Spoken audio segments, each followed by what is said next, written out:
ভাই আমরা রাতের বেলা যখন গাড়ি ড্রাইভ করি, মূলত আমি যখন গাড়িটা ড্রাইভ করতেছি তখন অপোজিট থেকে একটা গাড়ি যখন আসে হেডলাইট ব্যবহার করে, ওই হেডলাইটটা মূলত আমার রানিং গাড়ির মধ্যে আমার চোখের মধ্যে যখন পড়ে, তখন আমার সামনের দিকটা দেখতে একটু কষ্ট হয়। এটা থেকে আমাদের বাঁচার করণীয়টা কি এবং এখান থেকে কিভাবে আমরা বাঁচতে পারি?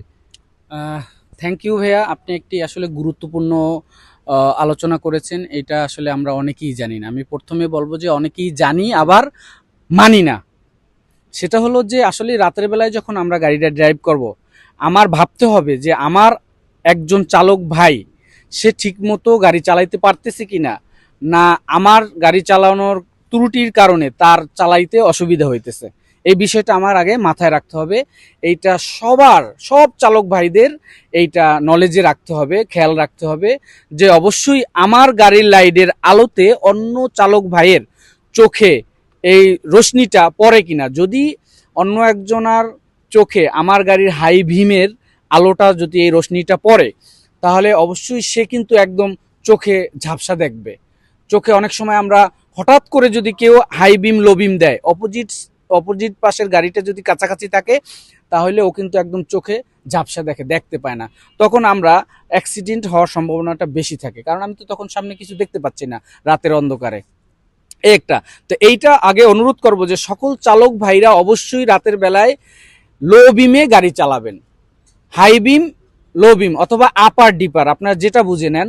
আপ মানে উপরের আলো আর ডিপ মানে নিচে, আলোটা নিচে করে চালাবো গাড়িতে। কিন্তু আপার ডিপার দুইটা অপশন থাকে, হাই বিম অথবা লো বিম দুইটা অপশন থাকে। অবশ্যই আমরা সতর্কতার কারণে অন্য ভাইদের সুবিধার্থে আমরা কি করব, লো বিমে গাড়ি চালাবো বা হাই বিম লো বিমে গাড়ি চালাবো। ঠিক আছে, এইটা যদি আমরা সবাই নলেজে রাখি, তাইলে আমার অপোজিট সাইডের চালক ভাইয়ের কোনো ক্ষতি হবে না। তো এখন আসেন আমরা কিভাবে হাই বিম লো বিমটা অনেকেই বুঝি না। এর ভিতরে আসলে অনেকে হাই বিমও বুঝি না, লো বিমও বুঝি না।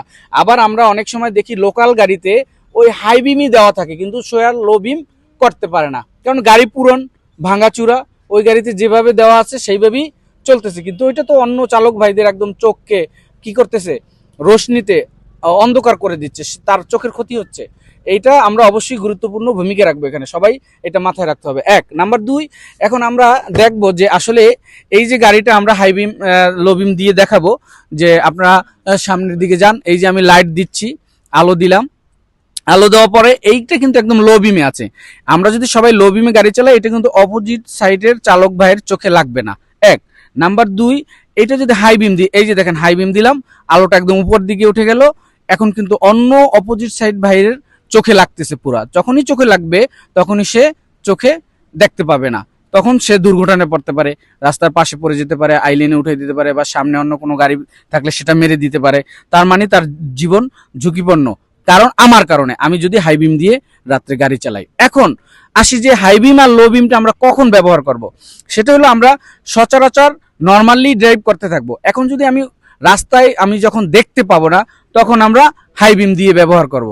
এক নাম্বার দুই, আর লো বিমে নর্মালি গাড়ি চালাবো। এখন যদি অপোজিট সাইডের গাড়ি হাই বিম দিয়ে আসে, তখন আবার আমি কি করব, এরকম হাই বিম দিতে থাকবো, আপার ডিপার দিতে থাকবো।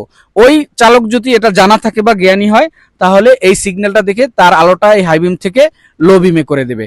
তো অবশ্যই প্রিয় দর্শক, সমস্ত সারা দেশের বাহিরের যত চালক ভাই আছেন, তাদের কাছে আমার অশেষ অনুরোধ থাকবে যে আপনারা অবশ্যই লো বিমে গাড়ি চালানোর চেষ্টা করবেন। কারণ আপনার জন্য বা আমার জন্য, জানি হাই বিমে ড্রাইভ করলে অন্য চালক ভাইয়ের চোখের কোনো আপনাদের থেকে বিদায় নিলাম। আসসালামু আলাইকুম ওয়া রাহমাতুল্লাহি ওয়া বারাকাতুহু।